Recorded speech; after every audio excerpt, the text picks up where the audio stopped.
ختم نبوت ہر مسلمان کی اساس ہے اور ہمارا بنیادی عقیدہ ہے،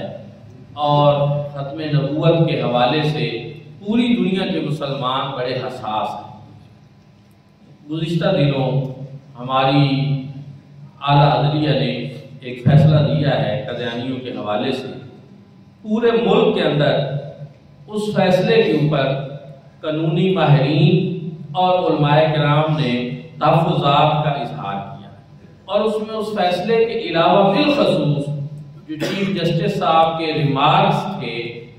ان کو ناپسندیدہ قرار دیا گیا ہے، اور وہ قابل مذمت بھی ہیں، کسی بھی لحاظ سے وہ درست نہیں ہے، کیونکہ ان سے سمجھا یہ جا رہا ہے کہ ان سے قادیانیوں کو ریلیف دینے کی ایک کوشش کی جا رہی ہے، اور ایسی بات کو ڈسکس کیا گیا ہے جس کا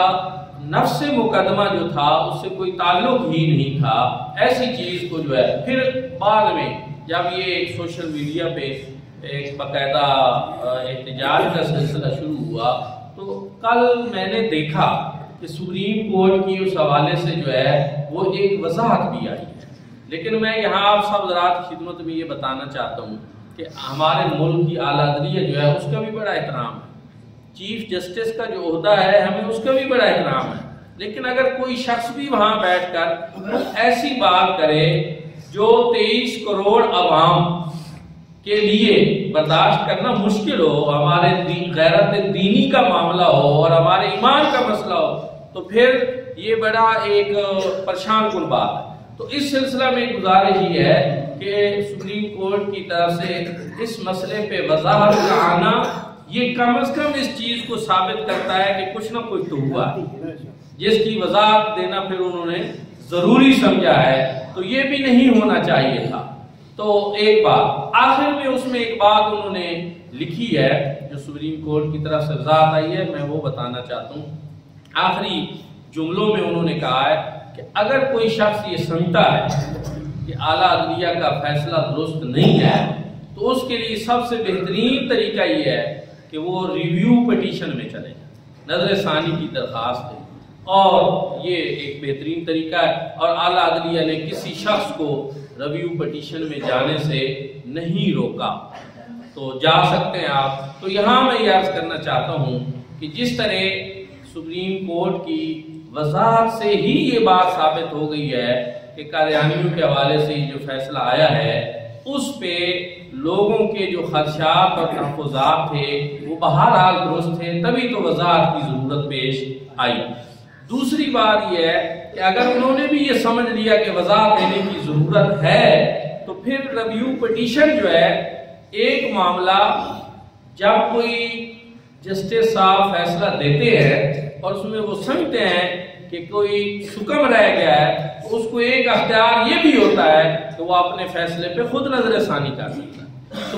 وہ فیصلہ جس میں پوری امت کا مسئلہ ہو، وہ معاملہ جو ختم نبوت کا مسئلہ ہو، جو اتنا حساس مسئلہ ہو، اس میں اس بات کی انتظار کرنی نہیں چاہیے کہ کوئی ریویو پٹیشن دائر کرے تو ہم اس کی درستگی کر لیں گے، بلکہ اس کے لیے ہماری استدعا یہ ہے اور ہمارا مطالبہ یہ ہے کہ چیف جسٹس صاحب کو از خود چاہیے کہ وہ اپنے فیصلے پہ خود نظر ثانی کر لیں اور وہ ایسا فیصلہ دیں جو پوری امت مسلمہ کے لیے قابل قبول بھی ہو اور آئین کے بھی مطابق ہو۔ ہم نے کبھی بھی کوئی ایسا مطالبہ نہیں کیا جو آئین سے بالاتر ہو، جو قرآن و سنت سے ہٹ کر ہو۔ اس میں ایک بات اور بھی ہے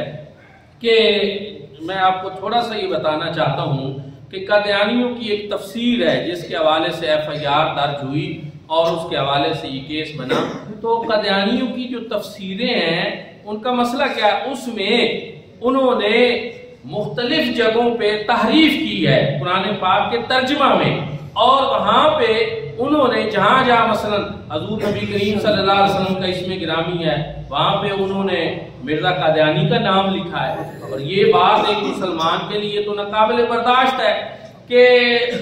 اس طرح کیا جائے کہ سمجھا اس ترجمے سے لوگوں کو یہ بتایا جائے کہ نعوذ باللہ یہ حضور صلی اللہ علیہ وسلم کی ذات نہیں، یہ تو مرزا قادیانی ہے اس سے مراد۔ تو میں آپ کو ایک اس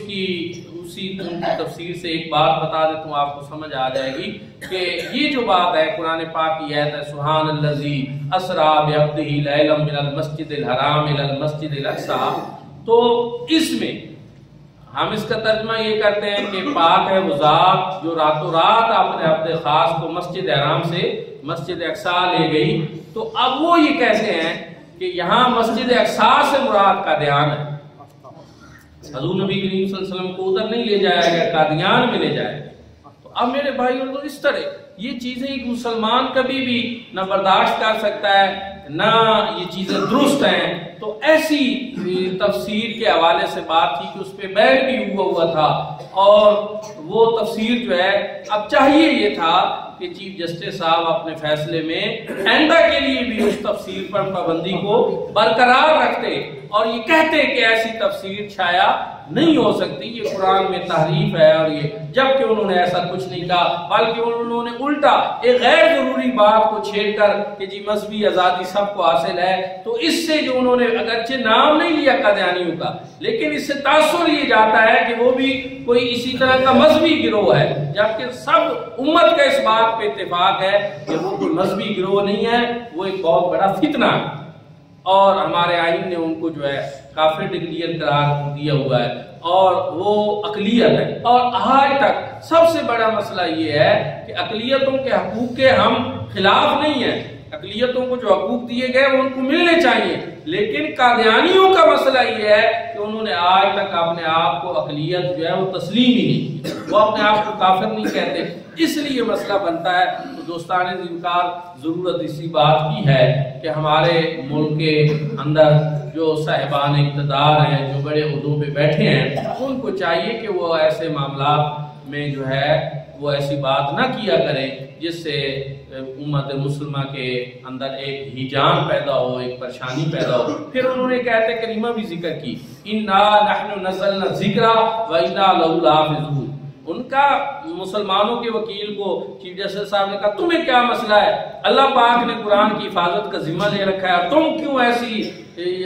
باتیں کرتے ہو کہ قرآن میں تعریف ہو رہی ہے، ہو رہی۔ تو یاد رکھیں اللہ رب العزت نے حفاظت کا ذمہ تو خود لے رکھا ہے، لیکن اس کا انتظام اللہ رب العزت نے یہ فرمایا کہ یہ ڈیوٹی لوگوں کے ذمہ ہے،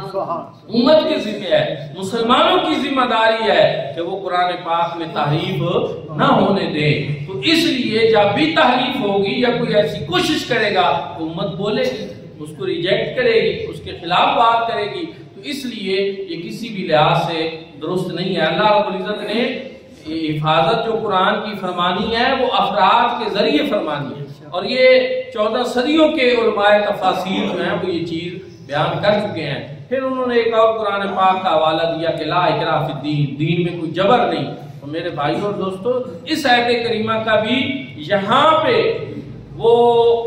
مطلب کوئی نہیں بنتا تھا کہ یہاں یہ ذکر کی جائے، کیوں؟ کیونکہ جس اکراہ سے منع کیا گیا ہے، جس دین میں اکراہ کا بتایا گیا ہے کہ دین میں کوئی جبر نہیں، وہ اکراہ یہ ہے کہ زبردستی کسی کو کلمہ پڑھایا جائے، اور ایسا تو کہیں بھی نہیں ہو رہا تھا، نہ کوئی ایسا مسئلہ تھا، نہ ہم کو ایسا کلمہ پڑھاتے ہیں، بلکہ شریعت مطالعہ میں تو یہ ہے کہ اگر کوئی جبرن کلمہ پڑھ لے تو اس کے کلمے کا اعتبار ہی نہیں ہے، صدق کے دل سے پڑھے تو اس کے کلمے کا اعتبار ہے۔ تو اس لیے قرآن و سنت کی یہ آیات جو ہیں ان کو بھی غلط جگہ کے اوپر ایک غلط انداز میں ڈسکس کیا گیا ہے۔ تو یہ ہماری جو ہے پوری امت کی میں یہ سمجھتا ہوں کہ یہ استدعا ہے، اور وطن عزیز پاکستان کے اندر سب لوگوں نے اس پریشانی کا اظہار کیا ہے۔ تو سب سے بہتر یہی ہے کہ چیف جسٹس صاحب اس کے اوپر خود جو ہے نظر ثانی فرما لے، اور ایسی تمام چیزیں کہ جن سے قادیانی جو معاشرے کا نسور ہیں، جو اس امت کا نسور ہیں، جو کسی بھی لحاظ سے مسلمانوں کی فیور میں نہیں ہے، نہ وہ ہمارے پاکستان کے وفادار ہیں، نہ اسلام کے وفادار ہیں، اور ان کی یہ چیزیں ریکارڈ کے اوپر ہیں، تو ایسا نہ کیا جائے کہ کہیں ان کو کوئی ریلیف ملے۔ دعا ہے کہ اللہ کریم ہم سب کو عمل کی توفیق عطا فرمائے۔ آخر دعوانا